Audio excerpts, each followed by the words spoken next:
को हार्दिक बधाई, शुभकामनाएं।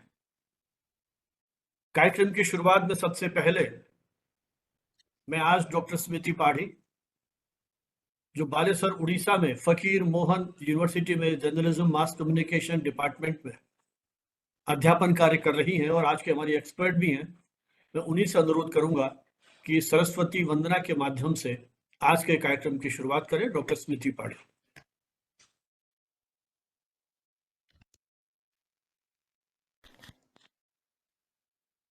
धन्यवाद सर।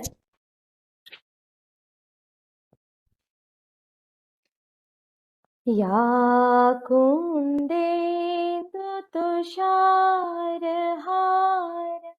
धवला या शुभ्रवस्त्रामृता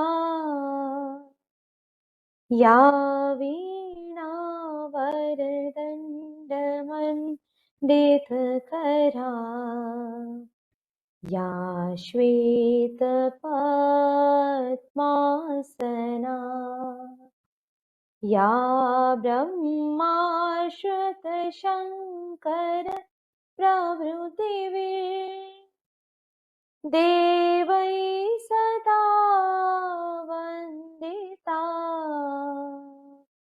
सा मां पातु सरस्वती भगवती निःशेषजाड्यापहा।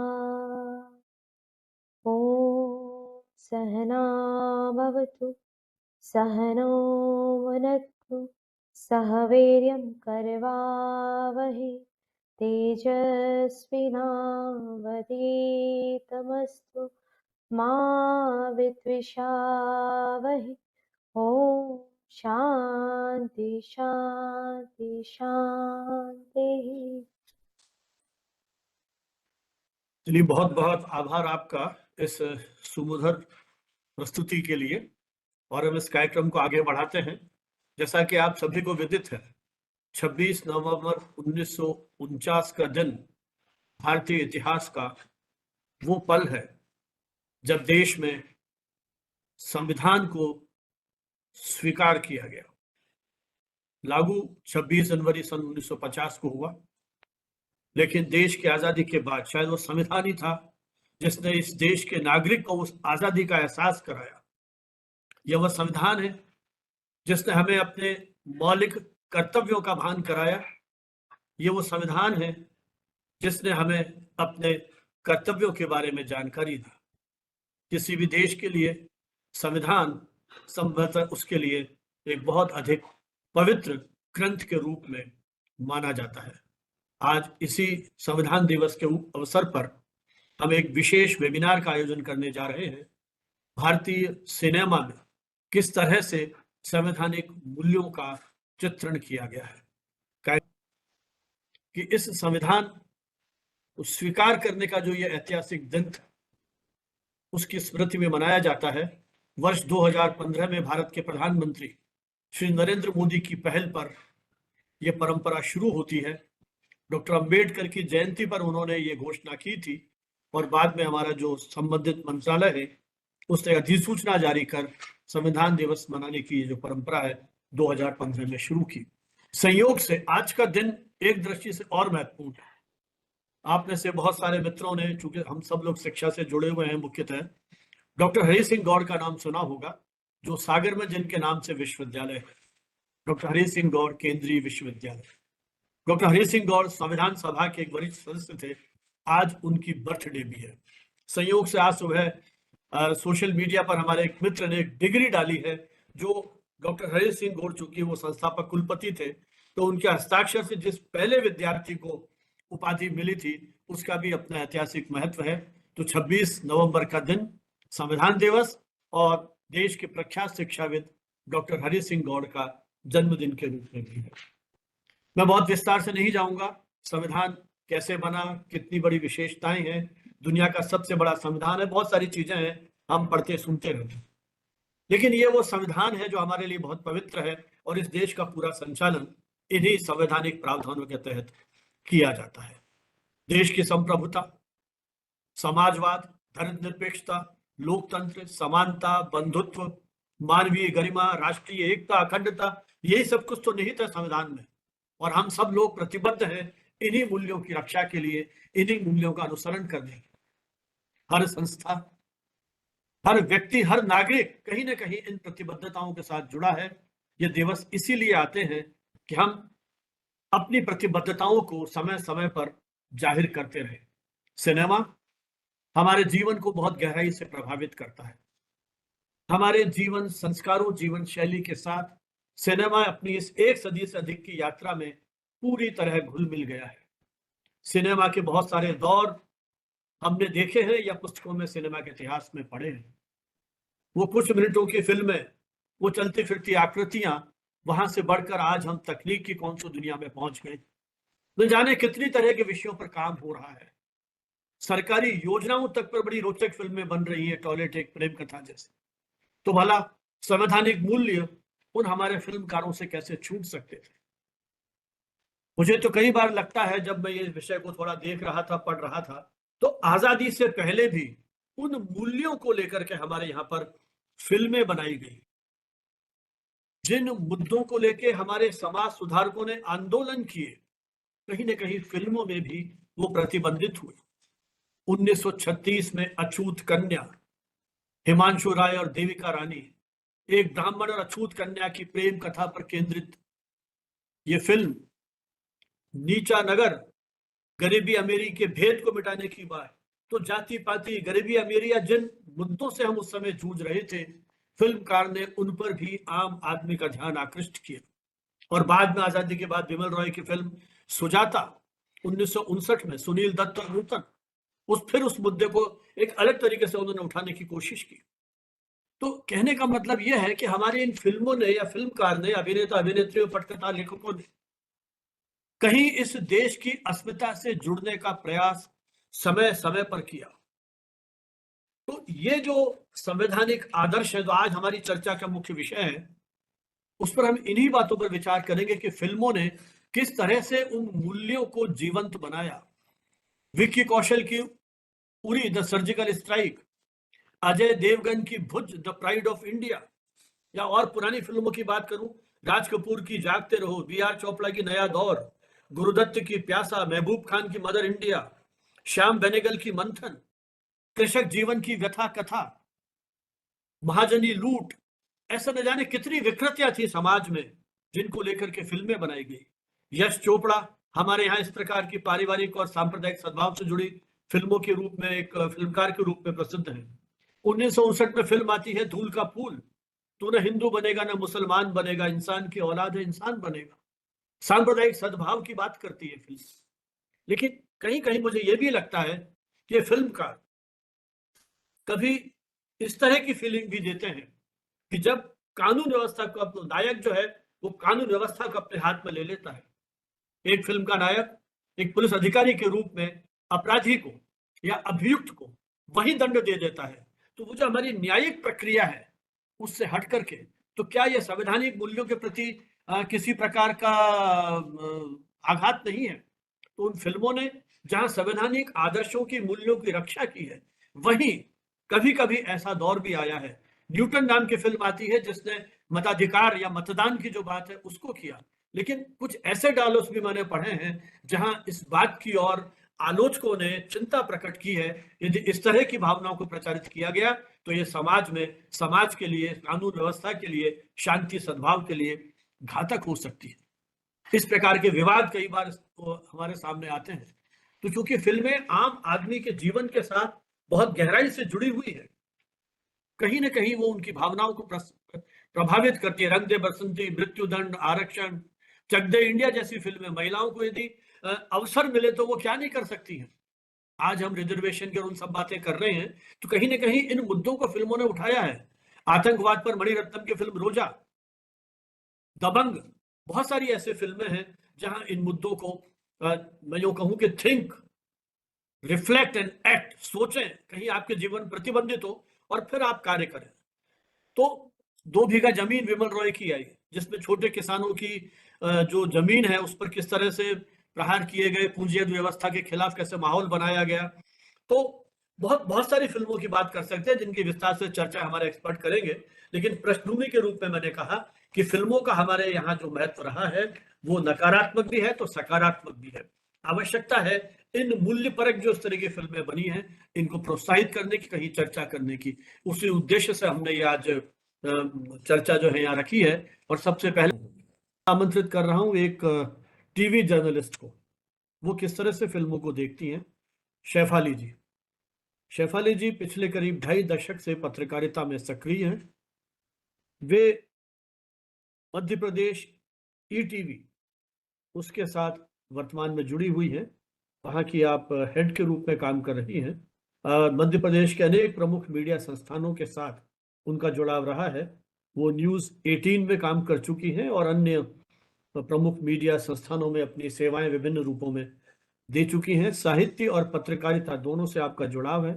पत्रकारिता के साथ साथ साहित्यिक विधाएं, कविता, कहानियां आदि जो क्रिएटिव जो हमारे एरियाज हैं उनमें भी आप लगातार लिख रही हैं। आपकी जो ग्राउंड रिपोर्ट्स हैं उनको देश का प्रतिष्ठित जो पुरस्कार है ENBA गोल्ड अवार्ड, उससे भी आपको सम्मानित किया गया है। आप संविधान फेलो भी रह चुकी हैं। भोपाल का एक प्रतिष्ठित NGO है विकास संवाद, सचिन जैन उसके मुख्य जो जो नेतृत्व दे रहे हैं।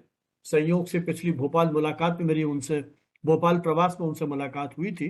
वो इस अलग अलग एरियाज में काफ़ी काम कर रहे हैं और संवैधानिक जो हमारा पूरा व्यवस्था है उसको लेकर के आप काफ़ी समय से काम कर रहे हैं और फेलोशिप्स भी दे रहे हैं।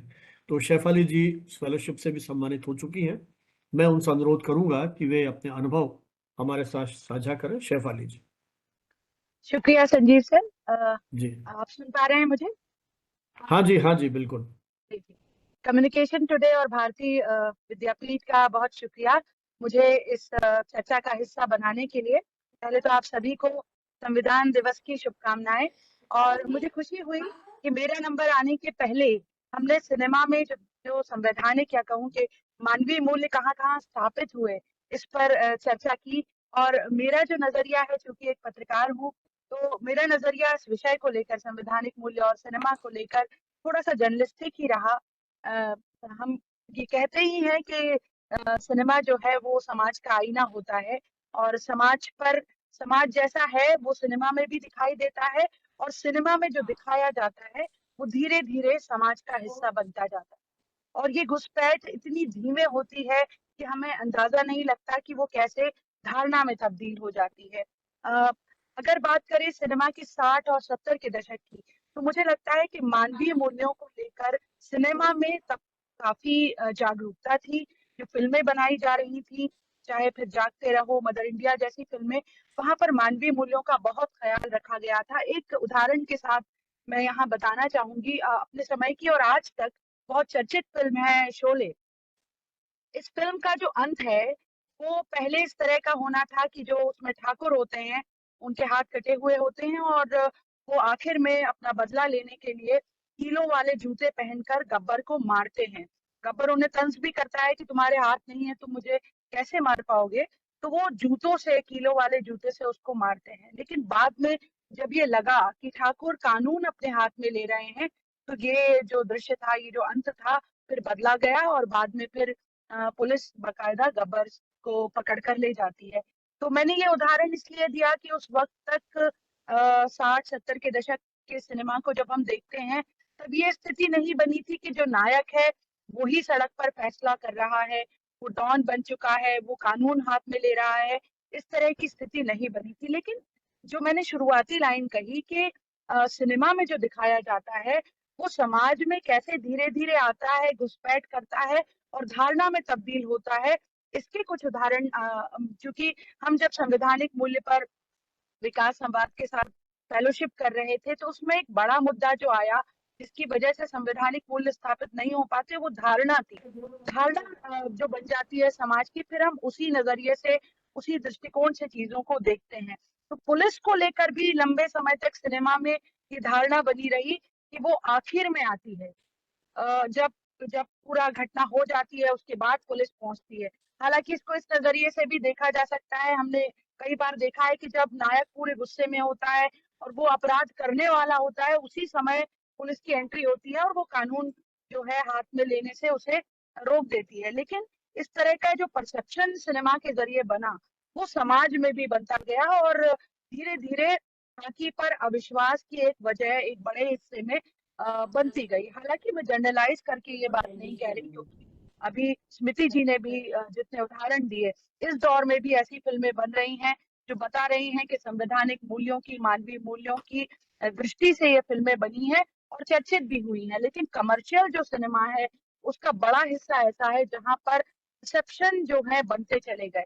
इसी तरीके से पंडितों को लेकर भी ये परसेप्शन बन गया कि वो पेटू होते हैं, लालची होते हैं। लगभग हर फिल्म में उन्हें इसी तरीके से पोर्ट्रे किया गया।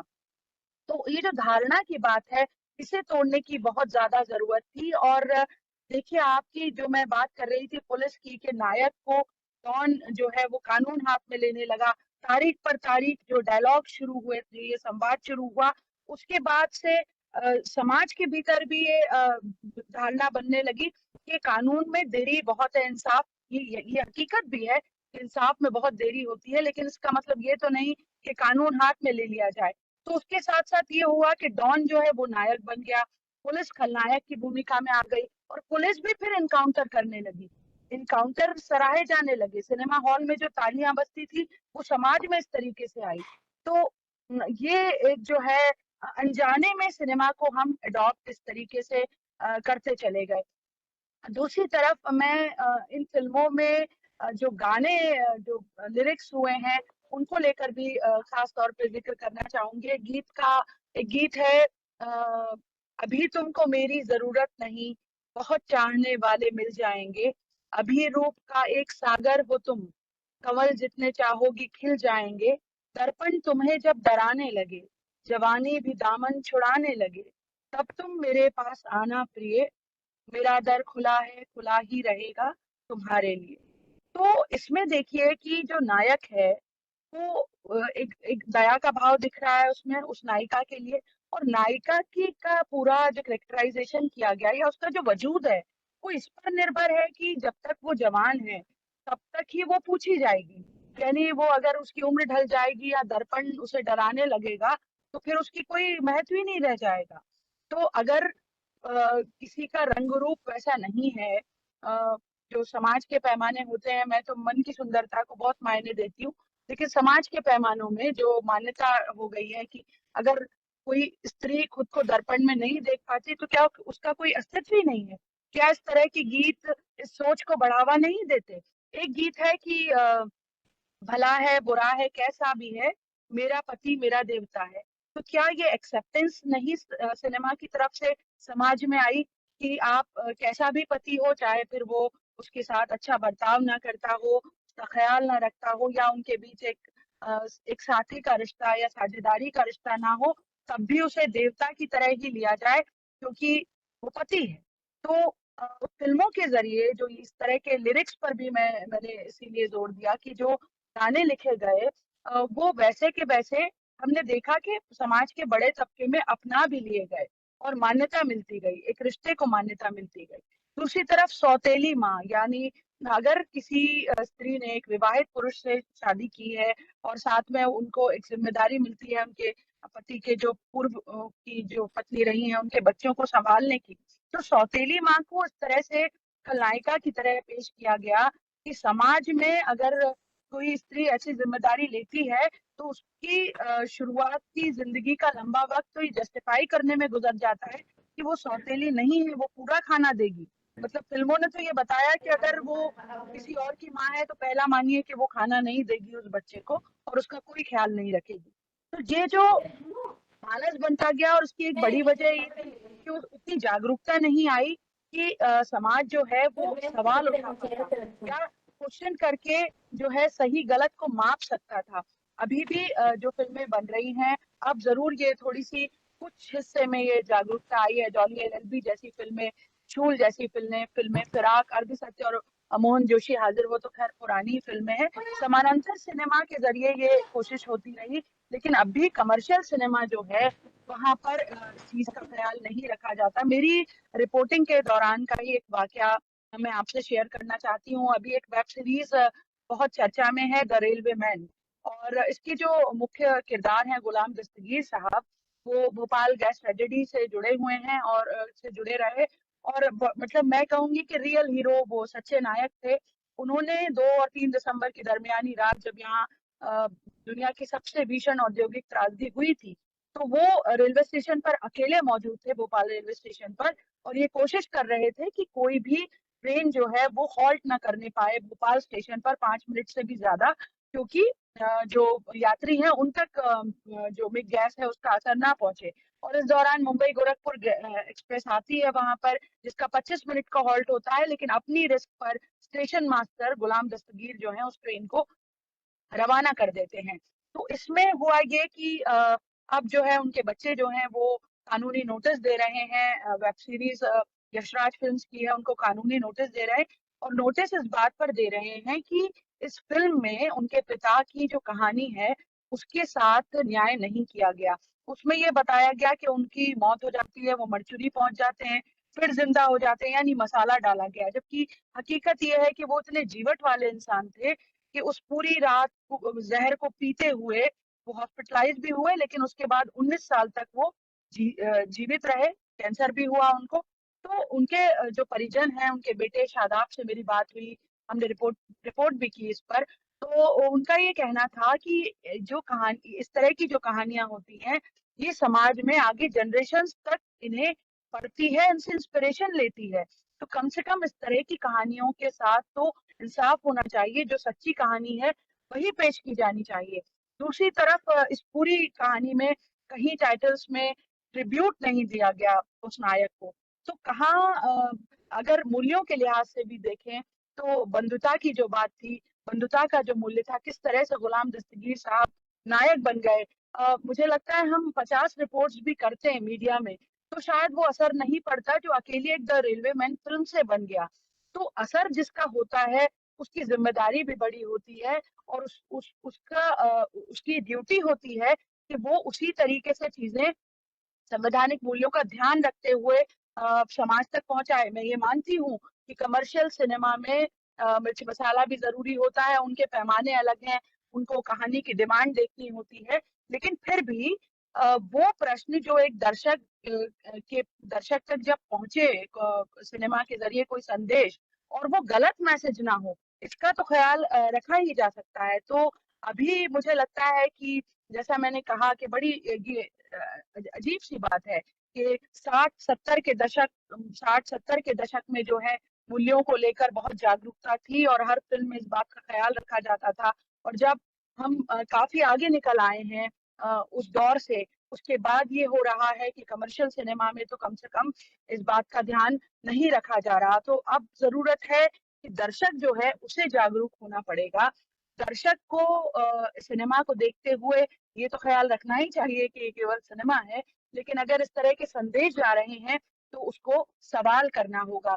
वी द पीपल करके एक संस्था है जिसकी मुझे जानकारी मिली कि वो इसे ही लेकर के सिनेमा के किन हिस्सों में किस सिनेमा के किस हिस्से में इस तरह का संवैधानिक मूल्यों को लेकर खिलवाड़ हुई है, इसको लेकर वो जागरूकता जगाते हैं आम लोगों के बीच में, और बताते हैं कि दर्शक जो है वो सवाल करना भी शुरू करे। और मुझे लगता है कि ये दोनों की जिम्मेदारी है। एक तरफ जो निर्माता है, निर्देशक, लेखक, बहुत बड़ा समुदाय है सिनेमा का, उनकी जिम्मेदारी तो है ही, क्योंकि वहां से जो इम्पैक्ट आता है, सिनेमा से जो इम्पैक्ट आता है, उसका असर बहुत लंबा भी होता है, गहरा भी होता है, जनरेशन तक जाता है। तो वो अगर थोड़ी सी जागरूकता इस विषय में रखेंगे तो मुझे लगता है कि संवैधानिक मूल्यों की स्थापना में ये एक बड़ा कदम होगा। और दूसरी तरफ दर्शकों के बीच भी इस तरह की जागरूकता आनी चाहिए कि वो जो दिखाया जा रहा है उस पर सवाल करना सीखें। मैंने पिछले दिनों विकास संवाद की फेलोशिप के दौरान जो है ये धारणा के ऊपर ही, और खासतौर पर बच्चों के बीच बनने वाली धारणा के ऊपर ही छोटी छोटी फिल्म्स बनाई थी, एनिमेशन फिल्म्स थी ये। और मैंने देखा कि जब हमने उसको एयर भी किया और बच्चों के बीच भी उसको मैंने दिखाया, तो मुझे लगा कि उसका असर ज्यादा था किसी लेक्चर से, किसी किताब से। सिनेमा जो है वो बहुत सशक्त माध्यम है, और एक छोटी सी बात जो है वो बहुत गहरा असर करती है। उदाहरण के तौर पर मैं आपको बताती हूँ कि इस एनिमेशन फिल्म में एक एक फिल्म मैंने इस पर बनाई थी कि जब कोरोना का दौर था, उस वक्त एक खास समुदाय के लोगों से लोग फल और सब्जियां नहीं खरीद रहे थे। कुछ वायरल वीडियोस उस समुदाय को लेकर, जो फर्जी वायरल वीडियो थे वो निकाले गए, और एक तरह का धारणा बनती गई कि उस समुदाय से हमको सामान नहीं खरीदना है। तो इस एनिमेशन फिल्म में बच्चा यही सवाल करता है, माँ रोकती है और बच्चा यही सवाल करता है कि फिर उन्हीं से हम सामान क्यों नहीं ले रहे। इसी तरह वो गंदे हैं, उनके साथ मत खेलो। तो वो क्यों गंदे हैं, उनके साथ क्यों ना खेलो, ये सवाल बच्चा करता है। और इस सवाल के साथ शुरू होता है ये चिंतन मंथन कि कहाँ हमारे संवैधानिक मूल्य टूट रहे हैं, कहाँ हम बच्चे को अनजाने में बिना उसके सवाल का जवाब दिए उसे एक धारणा में कैद करते जा रहे हैं। तो ये तो खैर छोटी सी एनिमेशन फिल्म थी, मेरी एक छोटी सी कोशिश थी, लेकिन सिनेमा जो है वो तो बहुत बड़ा माध्यम है। और मुझे लगता है कि जैसे एक एक सामाजिक विषय को लेकर सिनेमा में अब काम हो रहे हैं, तो इस बात पर भी थोड़ा सा ध्यान राइटर्स को और लिरिसिस्ट को रखना चाहिए कि जब वो कोई गीत लिख रहे हैं, उसकी एक एक पंक्ति, उसका एक एक शब्द मीटर में है, धुन में कैसा है, वो उसमें लफ्ज कैसे हैं, कितने कैची हैं, इसके साथ साथ इसका भी ध्यान रखें कि उसके अर्थ क्या लिए जाएंगे। वैसे ये इतना दिलचस्प विषय है कि बहुत लंबी बातचीत इस पर की जा सकती है, लेकिन समय की पाबंदी है, और जितना मुझे समय दिया गया था मैंने कोशिश की कि इस विषय पर छोटी सी खिड़की अपनी तरफ से खोल सकूं। हालांकि बहुत विद्वत जन यहाँ पर इस चर्चा में जुड़े हुए हैं और उनको सुनना भी मेरे लिए सौभाग्य है। धन्यवाद। बहुत बहुत आभार शेफाली जी। आपने अपने संक्षिप्त समय में बहुत ही महत्वपूर्ण प्रश्न उठाए हैं कि मुझे लगता है कि फिल्मों के हम कथ्य की बात तो अक्सर करते हैं, लेकिन उनके गीत और संवाद वो हमारे मन को बहुत गहराई से प्रभावित करता है, हमारे मन मस्तिष्क को झकोर देते हैं। जिस तरह से आपने कुछ उदाहरण देकर के बात कही कि उन गीतों के माध्यम से हम समाज में किस तरह का संदेश देते हैं, ये प्रकारांतर रूप से हमारे मन मस्तिष्क में कहीं ये जड़ें, या जिसको आपने धारणा या परसेप्शन की बात कही, कहीं उसको बहुत प्रभावित करते हैं। तो निश्चय ही हमें उस मनोविज्ञान को समझने की दिशा में महत्वपूर्ण काम करना होगा। तो ये मुझे लगता है कि बहुत महत्वपूर्ण आपका जो पक्ष है, जिसकी तरफ आपने ध्यान दिलाया है, वो हमें सोचना पड़ेगा, समझना पड़ेगा। और ये दूसरी महत्वपूर्ण बात जो मुझे लगी, हमें सवाल करने होंगे। दर्शक के रूप में हम प्राय सवाल नहीं करते हैं, तो शायद सवाल करने की बात तो एक पत्रकार के लिए तो महत्वपूर्ण है ही, लेकिन पूरी लोकतांत्रिक व्यवस्था में, और आज तो हमारे पास सोशल मीडिया जैसे बहुत सारे मंच आ गए हैं जहाँ आप एनिमेशन जैसे तकनीक के माध्यम से आप काम कर रही हैं। मुझे लगता है कि इस प्रकार का यदि माहौल हम बनाएंगे समाज के उस बौद्धिक वर्ग के प्रतिनिधि के रूप में, तो शायद किसी बदलाव की आहट आने वाले में हम सुन सकेंगे, समझ सकेंगे। इस बात में कोई दायरा ही नहीं कि दृश्य माध्यमों का विशेषकर अपरिपक्व पर अबोध मस्तिष्क के जो बच्चे हैं उन पर बहुत गहरा पड़ता है। इसलिए एक एक शॉट किसी फिल्म का, एक एक शब्द, एक एक गीत, मुझे याद है जब महाभारत जैसे और रामायण जैसे धारावाहिक आते थे, तो उसमें जो बोलते थे संबोधन में पिताश्री माताश्री, वो घर घर की शब्दावली हो गई थी। हम भी मजाक में इस तरह से बोलने लग गए थे। तो वो शब्दावली और शब्द तो हमारा एक तरह से, शब्द तो हमारे यहाँ ब्रह्म कहा गया, अक्षर को तो ब्रह्म कहा गया है। तो ये जो शब्द की ताकत है वो हमें बहुत गहराई से प्रभावित करती है।